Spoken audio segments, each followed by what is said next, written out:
Jadi pada prinsipnya perjanjian kredit itu dibuat oleh para pihak, disetujui oleh pihak yang harus memberikan persetujuan dalam perjanjian kredit, kan? Nah sekarang, oke, misalnya persetujuannya itu terpisah, tidak menjadi satu dalam perjanjian kredit dengan alasan-alasan ini, misalnya tidak ada di tempat dan sebagainya, kan? Kalau kita lihat misalnya aturannya itu ya, apakah persetujuan dari suami atau istri dalam perjanjian kredit itu harus di dalam perjanjian kredit itu? Pertanyaannya, apakah kalau tidak ada di dalam perjanjian kredit itu persetujuannya, kemudian ada dalam lampiran lain, itu tidak sah? Kan gitu pertanyaannya jadinya. Jadi pada prinsipnya adalah harta yang dijaminkan itu atas persetujuan salah satu pihak. Nah, persoalan persetujuan itu ada dalam perjanjian kredit atau di luar perjanjian kredit, itu memang selama yang saya alami itu tidak menjadi halangan kalau tidak di sana dicantumkan di dalam perjanjian kredit. Dia bisa buatkan persetujuan di luar perjanjian kredit. Jadi artinya boleh saja persetujuan untuk menjaminkan harta itu di luar perjanjian kredit dengan mempergunakan persetujuan tersendiri. Nah, persoalannya sekarang adalah begini. Kalau membuat sesuatu, misalnya persetujuan untuk menjaminkan terhadap tanah, apalagi ini di luar perjanjian kredit, saya sarankan supaya aman adalah dibuatkan akte persetujuan.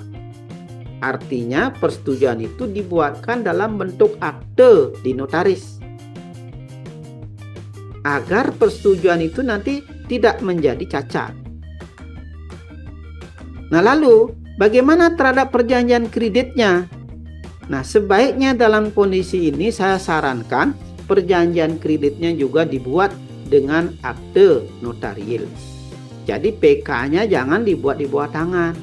PK-nya dibuat dengan akte perjanjian kredit, persetujuannya juga dibuat dengan akte persetujuan yang dibuat di notaris.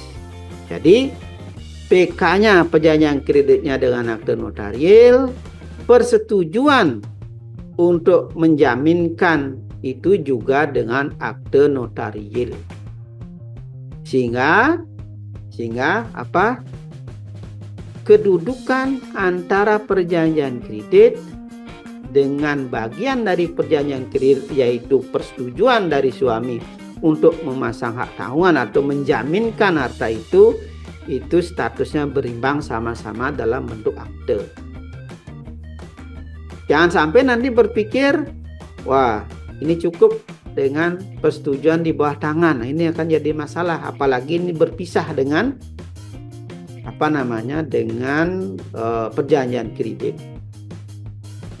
Itu jadi pastikan juga nanti di dalam persetujuan, akte persetujuan itu memang menyebut di dalam akte persetujuan itu adalah perjanjian kredit yang dibuat oleh salah satu pihaknya. Terkadang kan notaris juga, ya namanya sudah orang banyak, mungkin ada ketinggalan.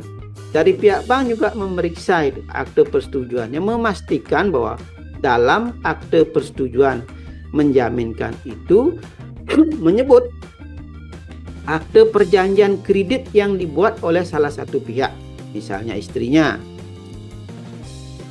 sehingga nyambung antara akte perjanjian kredit dengan akte persetujuan menjaminkan sekaligus untuk pasang hak tanggungan dan sebagainya. Jadi itu ya, jadi tidak ada yang saya alami tahu itu dilarang, tidak ada. Makanya itu artinya dipersilahkan membuat di luar itu, asalkan tadi saran saya adalah buatkan dalam bentuk akte, termasuk dalam perjanjian kreditnya. Jadi perlu juga di sini saya sampaikan kenapa dalam bentuk akte. Kenapa yang perjanjian kredit itu boleh tanpa akte notarial, perjanjian kredit di bawah tangan, gitu kan? Nah, di sini memang sebenarnya kalau terkait dengan tanah itu di Undang-Undang Pokok Agraria, Undang-Undang Hak Tanggungan itu sehubungan dengan ini, gitu. Apalagi ini terpisah ini antara perjanjian kredit dengan persetujuan dan terkait dengan tanah, itu yang paling sempurna adalah surat-surat terkait dengan tanah bila dibuat dengan akte notaris yang disebut akte notarial.